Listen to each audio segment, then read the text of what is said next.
extrait de Je ou Autopsie du vivant. Obèse d'incertitude. Voilà ce que ce ratage moléculaire a chahuté dans son voyage explosif.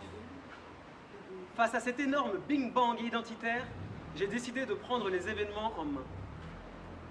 Oups, dur de squatter la bonne étagère où tout est plié, rangé, ordonné.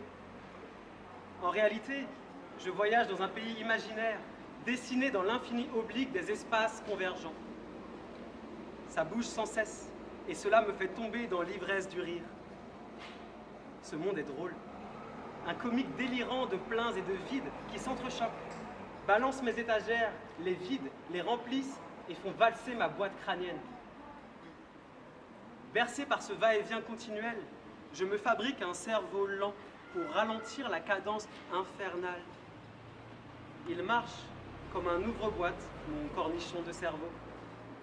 Alors il découpe la matière qui se vide de son sens. Je me retrouve blotti dans une tête sans étagère et commence le périple du rangement. Quelle aventure! Ô combien déstabilisante! Ce raz-de-marée engloutissant soudain mon cerveau dans une énorme vague de stimuli ostentatoires. Impossible de refaire surface sans taper dans les boîtes.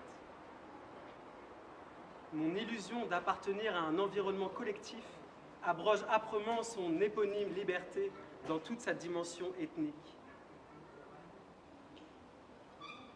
La fidélité des incontournables pièges à la pensée se déploie là, devant les questions qui interrogent les réponses, et l'enfermement ouvre ses portes. Mon appétit sans limite pour une vie libre a inscrit sa raison d'être face à ce piège hors de la pensée.